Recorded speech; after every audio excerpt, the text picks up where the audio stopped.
Most mainstream media today tends to follow a storytelling structure called the hero's journey, which despite being coined by Joseph Campbell in the late 1940s, has been traced to fit with universal storytelling patterns that date all the way back to the origin of theater itself in ancient Greece. The gist of it is that the protagonist of the story, our hero, undergoes challenges that end up fundamentally changing them as a person, reflecting the innate human experience of being alive and interacting with the world around you. Without these challenges, a story runs the risk of boring the audience, and because we humans like to project our own actions onto the rest of the universe, the result is a tendency to have a principal antagonist or villain who is the source of all of the hero's problems, usually taking the form of narcissistic gods, apathetic aliens, or evil human beings in the way of corrupt politicians, or, a kid whose dad went to buy milk and never came back and they decided to make it everyone's problem. Because an effective villain tends to be one who we can juxtapose to and draw parallels with our hero, it's quite common for these antagonists to embody things that we as a society are ashamed or afraid of. Originally, this was done by making the villain a literal spawn of Satan, someone or something that is completely irredeemable, and must be eradicated for the greater good.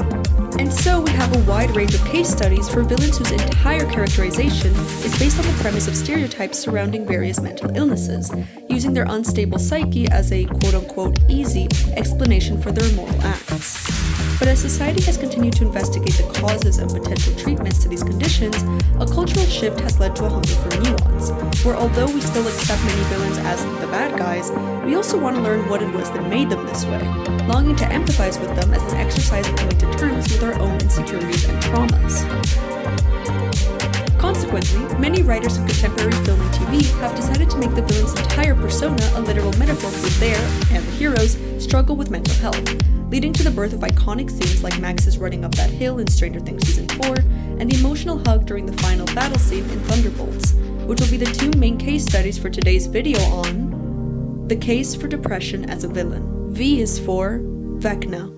Sci-fi and horror are two of the most popular genres that use symbolism and metaphors to convey their deeper meanings, and so it's no surprise that Stranger Things, a show with a main hero whose powers are literally psychic, decided to up their lore game in Season 4 by presenting a villain who is the literal embodiment of depression. Vecna's horrifying powers are rooted in an uncanny ability to sift through the minds and memories of individuals who are struggling with their mental health, picking and choosing who to kill or turn into an evil spy as he sees fit. But Vecna is not just a symbol of depression, he's also a real person with a tragic backstory. As a boy, Henry accidentally killed his mother and sister with his psychokinetic powers. Falling into a coma soon after, he was left defenseless against our other main antagonist of the series, Dr. Brenner, who turned him into Subject 001 in a horrifying human experiment based on the real-life CIA's Project MKUltra, which aimed to replicate his powers and create a bunch of human weapons. Due to an unquestionably traumatizing childhood, and his being alive in a time period where you didn't have Twitter to tell you to go get therapy, Henry bottled up his anger and pain until he reached a breaking point, causing a massacre in Brenner's lab. For Elle's character development and Henry's symbolic punishment, our hero sends him into the Upside Down to contain him, a plan which eventually backfires when he becomes the all-powerful being we know and fear today.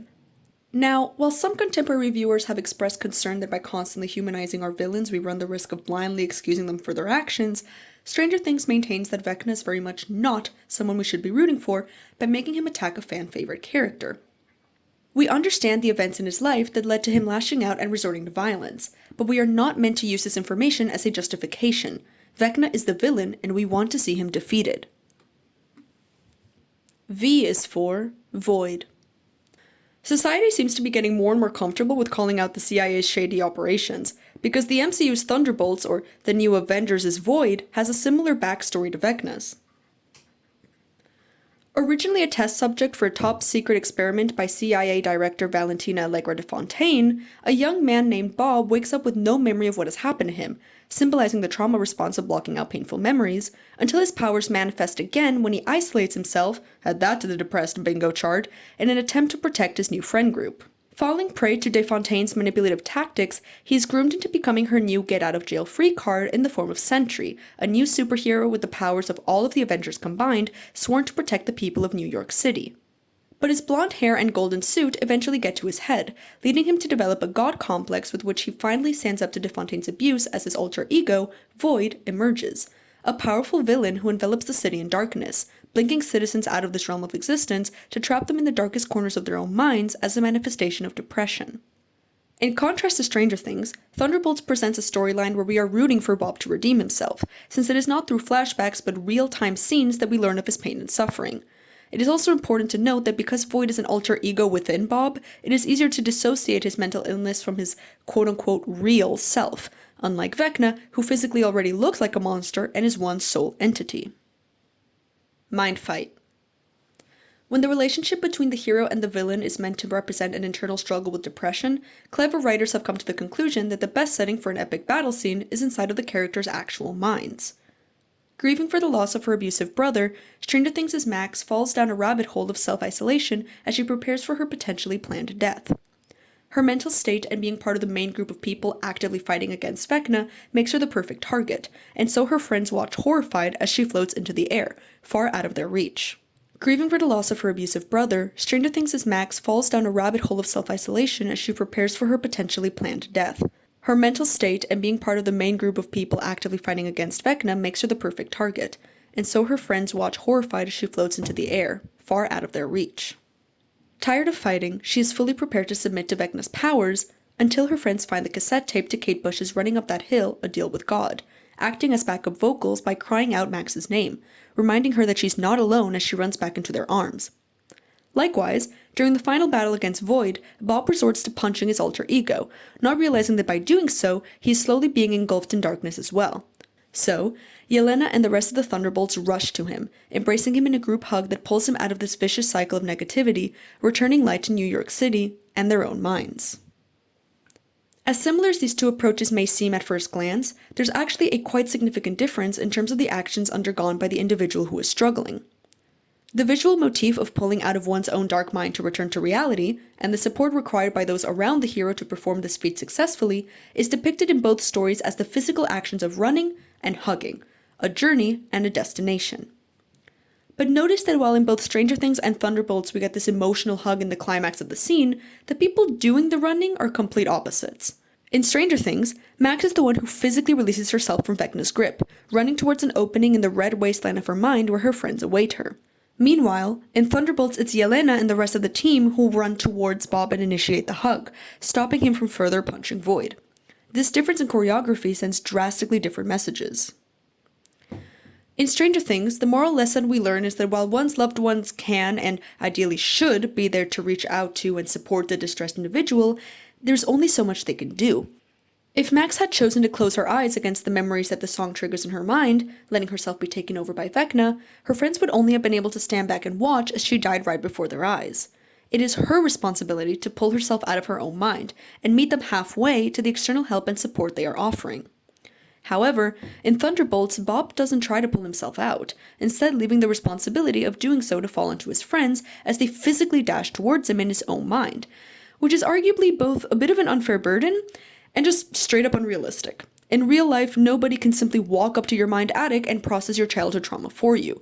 If you don't take a step forward to reach out to and share it with others, you'll never be able to work through it. Burden. So, which story did it better? Whose responsibility is it really to carry the burden of running forward? Well, this is a bit of a problematic and, quite frankly, stupid question, because by viewing depressed individuals as a burden, all we do is reinforce the dark thoughts in their own minds. That said, depression and mental illness is a burden. It affects the depressed person's day-to-day life, interactions, and relationships with others and themselves. Many depressed people may lose the will to live, which, as many mental health professionals now state, is their depression fooling them into thinking that instead of simply wanting for the pain to come to an end, what they really want is to stop existing altogether. The dilemma here is that existing involves dealing with the burdens of life, of which depression is a particularly powerful one, since unlike an external wound, such as a cut, it can't simply be healed by slapping a band-aid on it. Although both types of wounds do have something in common, the ability to leave a scar behind. So, how do we shoulder this burden? Well, the writers for Stranger Things and Thunderbolts taught us well by using physical visualizations to offer us a solution. So let me follow suit and tell you a story. Soldier mentality. Picture, if you will, an epic fantasy story where a soldier has just gotten a nasty wound. They pick themselves back up again to fulfill their duty, only to find that the battle up ahead has finally ended. The external factor that caused this wound has been treated, and now it's time to do the same with the wounds themselves, focusing on healing instead of fighting. Unfortunately, it's not so easy to slip out of the soldier mentality, so instead, our brave soldier stands up, masterfully hiding the way their limbs are shaking, because up until 5 minutes ago, that weakness meant certain death. Instinctively, they survey the battlefield looking for purpose and direction, finding it in the form of a fellow comrade who is lying on the floor, bleeding. Believing that because they haven't been able to stand up this means that their wound is more severe than their own, our soldier grits their teeth and plasters on a smile when the medics approach to ask if they are all right, pointing them towards the fallen soldier instead. Slowly, they position themselves behind the medics so as to not reveal the limp in their step. Eventually, one of the medics is going to hear a loud thump behind them, and when they turn around, they'll find our soldier collapsed on the ground. They'll rush to check their pulse, realizing that they are too late, and will stay up late at night wondering how they missed the signs that something was wrong. They'll also wonder why the soldier didn't trust them enough to reveal their wound. The medic is beating themselves up unnecessarily here, because they did ask the soldier about their condition, and in this story, if the soldier had reached out in kind, they would absolutely have offered to help carry them back home. So, do we blame the soldier for their own death? No. Why? The easy answer is that they were quite literally not in their right mind. They were stuck in fight or flight mode, battle-shocked after what seemed like an endless struggle, doing what they thought was necessary to survive, even if they turned out to be wrong. The blame should then, objectively, fall onto the depression itself. But the problem with this approach is that depression isn't a living being we can point a weapon at, forcing it to submit to our will and getting rid of it when it resists. Projecting anthropomorphic tendencies onto something that is far beyond our comprehension does not give us answers on how to actually fight it. But it does help, because projecting is the only way human beings seem to be able to understand and interact with the world around us, including with each other. It's why, although a definite cure to depression does not exist, at least to our current knowledge, the act of empathizing with those who are struggling and sharing our own similar experiences to show them that they're not alone is, in many cases, the support needed for them to get out of bed in the morning and run into the warm embrace of those ready to bask in their presence, their prolonged existence, for one more day. Must depression forever be a villain? This part of the video is for OBSCURAE paid aficionados, which is what we call the members of our site. Free membership means you get our weekly newsletter roundup of all of our unique independent coverage and access to our comment sections on the site. Paid membership is £5 a month, which gets you access to extended content, deep dives, ad-free and early access to our video essays, and if you get a yearly subscription, you get 17% off and a free 20-ounce OBSCURAE mug. Thank you in advance for supporting us to keep bringing you coverage just like this. Conclusion. There's still so much for humanity to learn about depression and ways to support those struggling with mental illness, which can sometimes make it hard to see the light at the end of the tunnel. But what stories like Stranger Things and Thunderbolts do is remind us that although we might have a long journey ahead of us, we're not alone. To keep running forward together as a team, it's vital to show love and compassion.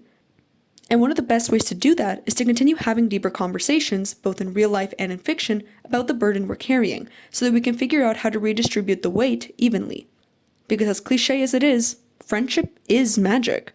Without it, Frodo would never have managed to take the ring to Mordor. Nimona would have become the monster everyone saw her as. Miles wouldn't have taken a leap of faith. Max wouldn't have been the first person to survive Vecna's assault, and Bob wouldn't have been able to do the dishes. As Brandon Sanderson writes in the Stormlight Archive, the most important step you can take is the next one.